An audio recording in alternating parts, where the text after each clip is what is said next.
Chapter 319. The Enslaved Bride, Part 16. In a tiny room at the main complex of the small case court, a group of religious people gathered and waited for the so-called rebellious wife to come.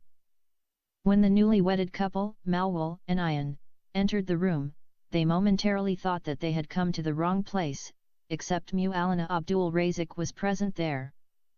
A few more people, who had no work to do in life except poking their noses in other people's affairs, were scattered on the 10 benches that filled half of the room.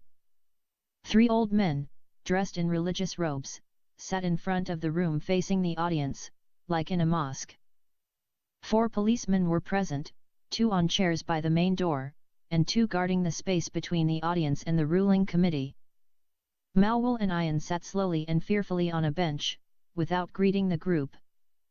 Ayan, who was recently freed from the bondage of the veil, and Maulana, had dressed up in a very short dress that exposed her long legs and half of her thighs. The 3 men's eyes followed her until she sat. Even when she was seated, their eyes were still focused on her exposed thighs, like hungry wolves watching a stray sheep. Ayan did everything she could to discourage their improper looks, but when nothing seemed to help, she took out her handkerchief, placed it on her thighs, and placed both hands in her lap. Nevertheless, the eyes of the old Maulanas continued to devour her body. She felt their eyes like X-rays penetrating through all her layers. The religious men were, in fact, following the advice of the Prophet, in which he said, "The first look for you and the second against you." So, if a Muslim man saw a woman, turned his gaze away, and then looked at her again, he would be in danger of entering hellfire. A smart man, like those 3 Maulanas, played around with that religious law. To avoid punishment, the 3 Maulanas kept their first gazes fixed on Ayan. Their tears could run, their eyes dry up, and their pupils could even fly out of their sockets, but none of them would change his look, unless the Maulana Abdul Razik protested, which he did. Out of jealousy and not righteousness, Maulana Abdul Razik shook the 3 judges out of their lustful coma by quoting a condemning verse from the Quran, "O Allah, do not blame us for what the wicked among us have done." This strong verse changed the attitude of the Maulanas towards Ayan at once. All of a sudden, Ayan was transformed from a beautiful hur of paradise into a Babylonian woman. A hur is a beautiful female creature created by Allah for the Muslim man's pleasure and enjoyment in paradise. Each Muslim man is promised by Allah to have 40 hur girls in paradise if he dies natural death, but if he dies as a martyr, he will get 72 hurs. The hur girl is beautiful, loving, loyal, and always a virgin. It is believed that when a Muslim man consummates his relationship with a hur girl, she will return to being a virgin as soon as the intercourse is over. This promise alone has motivated many young Muslims to die as martyrs by blowing their bodies up in jihad against the infidels. The 3 judges' wrath towards Ayan was heated when they realized that she had led them to fall into sin and put them at the very gates of hell. Therefore, they determined to punish her for her temptation, and to make sure that she would not appear in that provocative dress again in a public place. "Has the rebellious woman come to the courtroom yet?" asked one of them, knowing full well that she was the one. "She is sitting in front of you," replied Maulana Abdul Razik. "Did you marry a woman like this?" asked the same man. This question challenged Maulana and caused him to feel that his religious integrity and commitment were at stake. He jumped on his feet and took a few self-righteous steps towards his challenger. "This is her photo taken a few days ago," said Maulana, his hand pointing like a gun at a photo of Ikhlas dressed up in one of the tents that she used to live in, like a tortoise, when she was in his house. "This is how she used to cover her body when she was living with me," continued Maulana. The 3 Maulanas could not believe the girl in the photo was the same girl who caused fire to burn in their bodies. In order to make a comparison and have a better look, the blessed Maulanas ordered Ayan to stand in front of them. When she came forward and stood before them, their eyes bulged. It took them ages to compare the photo with the girl standing in front of them, and in this way they satisfied their lust. "Have you become a Christian?" asked one of them.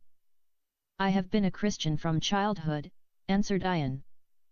Another Mu'allana asked, why have you thrown away your Islamic hijab and put on the Christian dress? I told you, I have been a Christian all my life. It was Mu'allana who forced me to put on the Muslim clothes. Ayan's cheeks were flushed with red. Do you know the Sharia court will scourge you for dressing like this? I am not a Muslim, shouted Ayan angrily. It does not matter which religion you follow. As long as you live in a Muslim land you have to dress up like a Muslim woman. The speaker of these words pulled on his long beard, eyes like smoldering coal. Ayan knew that the man's mind was as rigid as the law he followed. So, she decided not to get into unnecessary arguments, which might lead him to pass the scourging sentence on her. Mu'allana Abdul Razik became impatient again. He hit the three judges with another hadith of the Prophet, if any one of you have seen unrighteousness, he should change it by his hand, if he can't, then by his tongue, and if he can't, then by his heart, and this is the weakest type of faith. This time, the three men knew that Mu'allana was openly accusing them of having weak faith.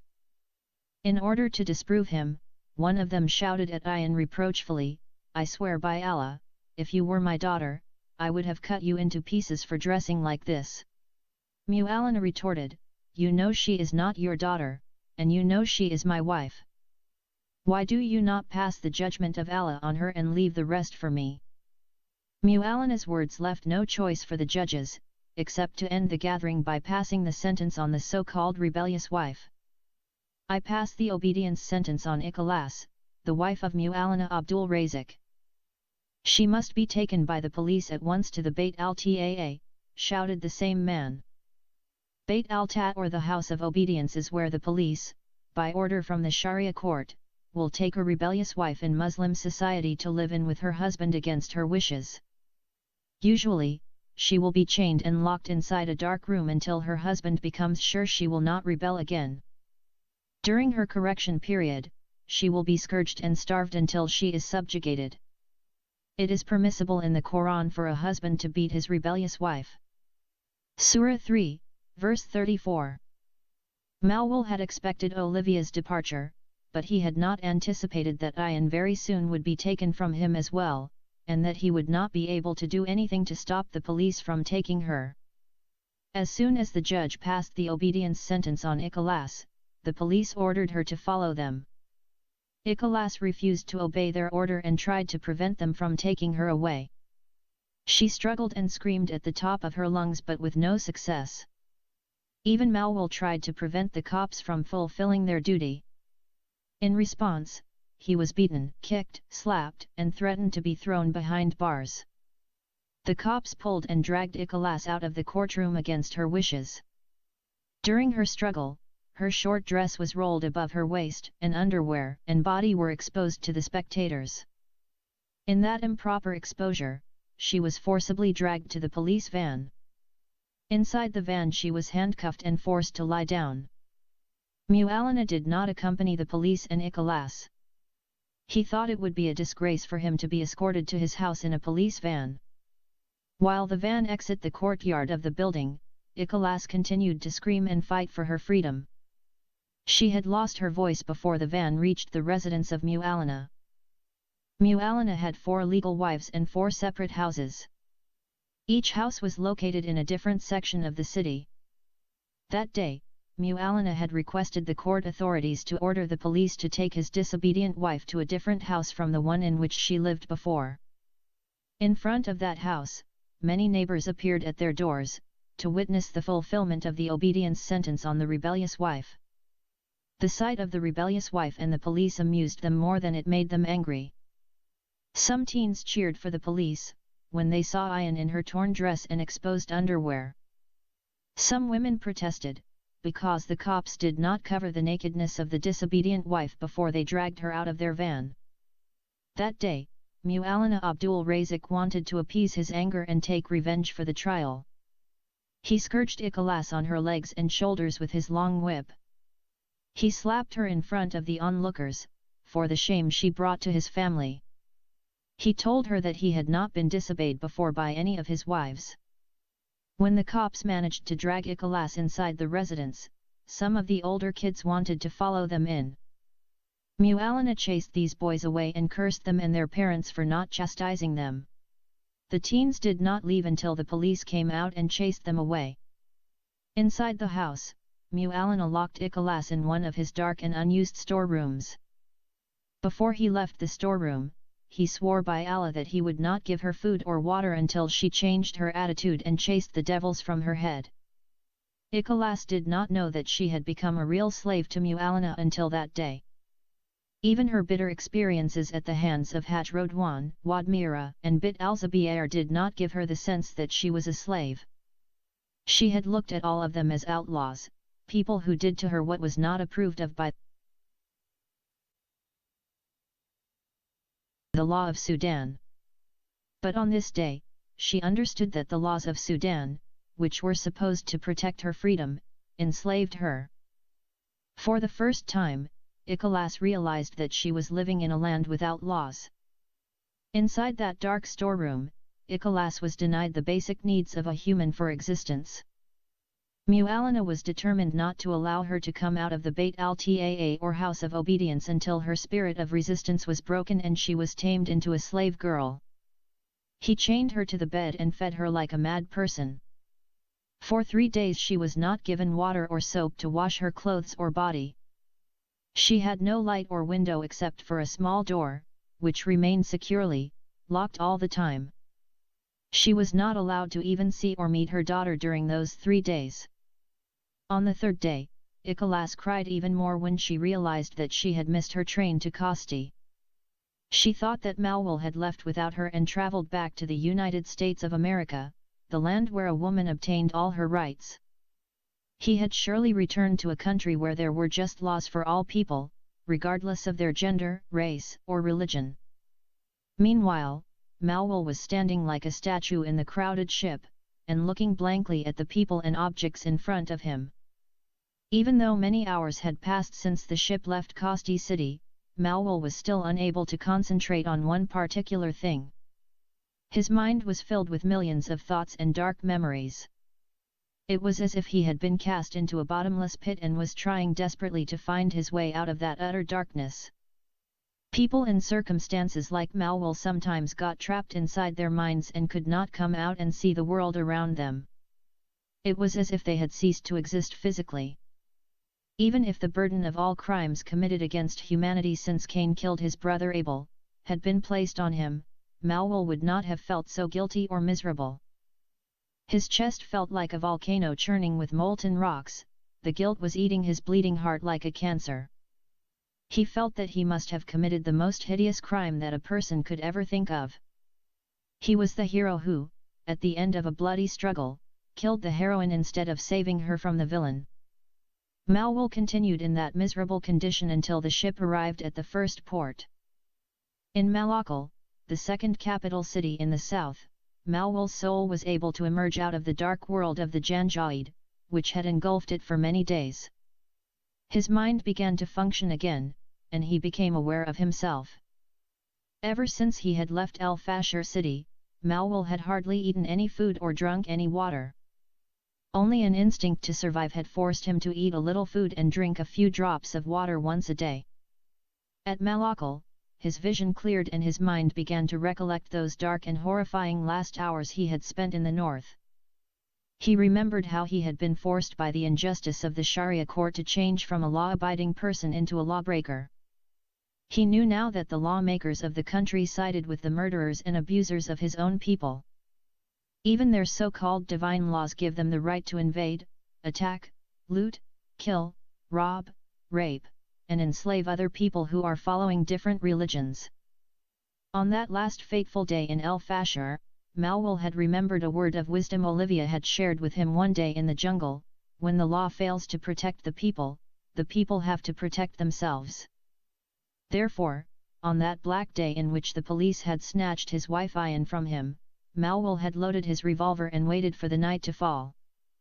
He had spent the rest of the day recollecting the painful experience he and his beloved wife had gone through, inside and outside of the courtroom. They had been treated like people with no rights, torn apart like two animals attached to each other. They had been beaten, kicked, spat upon, and insulted by the police, and ridiculed and mocked by the hypocritical religious men. They had been called black slaves and dirty infidels. They had become objects of amusement and laughter for the heartless bystanders. He could still see Ayan's eyes filled with dread anticipation of what would happen to her. After many days, her screaming and pleading still echoed in his ears. He had stood helpless, unable to rescue her from those human dogs. Very late in the night, Malwal had left Mr. Akal's house and headed towards the Grand Mosque. When he had reached the mosque, he had hidden himself in a dark and lonely corner of the street. It was 4:30 am when the Imam Maulana Abdul Razik came to stand before God and perform his first prayer of the day. Malwal decided not to allow him to offer his prayer that morning.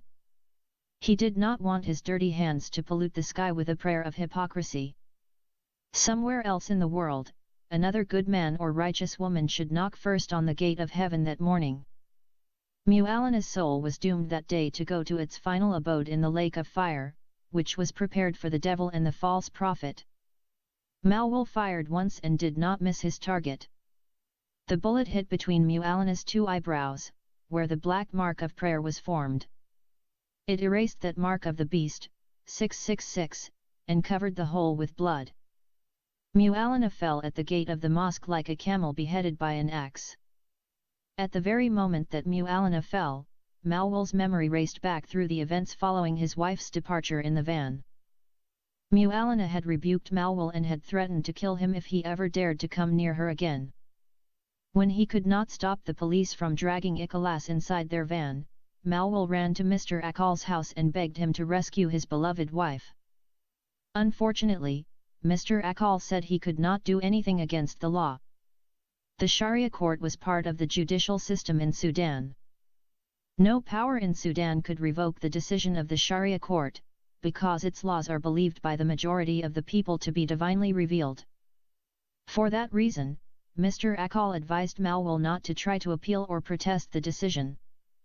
Lawfully, Ikhlas was still considered as being the wife of Maulana and not of Malwal. Unless the former divorced her, the latter could not lawfully marry her. Whether the documents that Maulana produced to the court proving his marriage with Ikhlas were authentic or false, that would still not change the decision. Malwal had no marriage certificate to prove that he had married Ikhlas before Maulana. If Malwal admitted that he had sexual intercourse with Ikhlas after the trial, then he would be scourged by the Sharia court 100 lashes for committing adultery, and Ayan would be stoned to death for sleeping with another man while she was married to someone else. The Quran prescribed this law and its punishment, and hence, there was no mortal being in Sudan who could nullify or oppose it. Those were the thoughts, which Mr. Akal shared with Malwal when he came to seek his help. His last advice was that Malwal should forget about Ikhlas and that he should not miss his train. Malwal had emerged from his musings with a start. Before the faithful could rush out of the mosque to rescue their spiritual leader, Malwal had left his hiding place and vanished in the dark night. He was like a shadow that disappeared when the light shone in the place. No one ever claimed to have seen the killer of Maulana that morning. The faithful ran in all directions searching for the killer, but they could not see him, even from a far distance. The first time Malwal had been seen that morning, was by the guards at the house of Maulana. He had come there to rescue his wife from the house of bondage. He had already known that he had no chance of entering the securely guarded house without being shot dead by the cops or attacked by their dogs. So, he had carried out his second plan, by setting the house on fire. He had expected that Maulana was keeping Ayan in one of the huts inside the spacious compound of his residence. He had anticipated that the fire would frighten the residents and make them run out of the house. Ayan too would have to run outside to save her life. At that moment he would appear to her and take her away. That was the way Malwal had planned and carried out his simple plan. He had no knowledge that Maulana kept Ikhlas in a different house.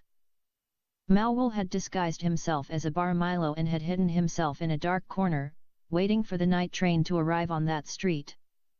He had dressed up in dirty and torn clothes to make himself resemble the workers. He had donned black pant and black rubber shoes. On his head he had worn a cap worn by no one else in Sudan except for the Baramilos. The only difference between him and the workers of that job was the height. None of the 30 Baramilos was tall. If ever one of those night workers had looked behind and seen the tall young man who had joined them from nowhere, then Malwal would have been in real trouble. Baramilos had only one method of punishing their offender. They would catch him and execute him on the spot, by dropping a full barrel onto his head.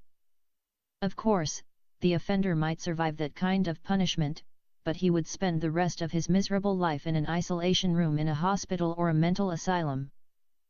Malwal had been lucky enough that morning to escape the notice of the Baramilos, the guards, and the dogs. He had jogged behind the workers until he had reached the women's toilet in Mualana's residence. He had taken a small bottle of gasoline out of his pocket and sprinkled it quickly onto the grass wall. His hand had reached again into his pocket and had taken out a matchbox. It was like lightning had suddenly struck the grass hut toilet and set it on fire. By the time the other Baramilos and the guards had noticed the fire, Malwal was a block away from the scene. His plan had worked well, except that Ikhlas had not been one of the residents who ran to the street for safety. He had stood and watched until every hut was burned down. The neighbors had crowded all the streets and the firefighters had arrived very late.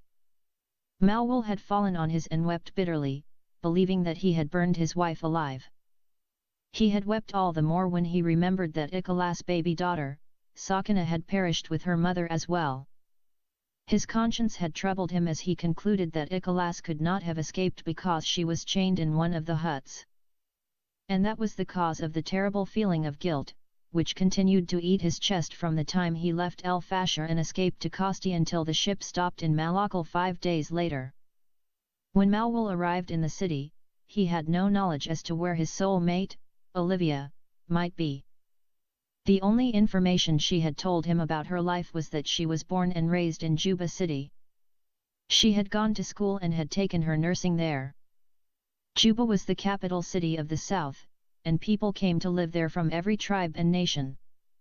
So, searching for a person in Juba was like searching for a needle in a huge heap of hay. Nevertheless, the deep love he had for Olivia made him try everything to find her. From Malakal, Malwal continued his long trip to Juba. He had no knowledge of how long had taken him to travel from the north to the south until finally, he arrived in that cosmopolitan city. The first place he went to look for her was the General Hospital. He thought the hospital authority might have a record of her family's address, as she was a nurse. When he reached the hospital and inquired about her, he was not only told where she lived, but that she was actually in the operation theatre assisting in a surgery. The good news revived Malwal's dying soul, and brought a smile to his sun-dried face. His soul had already embraced Olivia's soul long before he actually saw her lovely face again. He thought he had lost her forever. He could sense her presence everywhere in that huge hospital. The surgery was long, and the wait seemed a century for Malwal. Olivia came out of the surgery in her uniform. On her face was the sweet smile Malwal was so used to seeing. She bent near Malwal, and broke the good news to the patient's relatives that the surgery was successful. Her close presence paralyzed the Malwal's tongue and prevented it from uttering a word. She straightened up, and began to move away from the bench where Malwal sat beside the patient's relatives. At that moment, Malwal was able to come out of his imprisoned self and shout her beautiful name. Olivia! Olivia stopped, and turned her entire body to face the person calling her name. Malwal was on his feet by then. Olivia thought she was hallucinating when she saw her friend and fellow soldier, Malwal, standing before her naked eyes. Her mouth uttered an unintelligible word.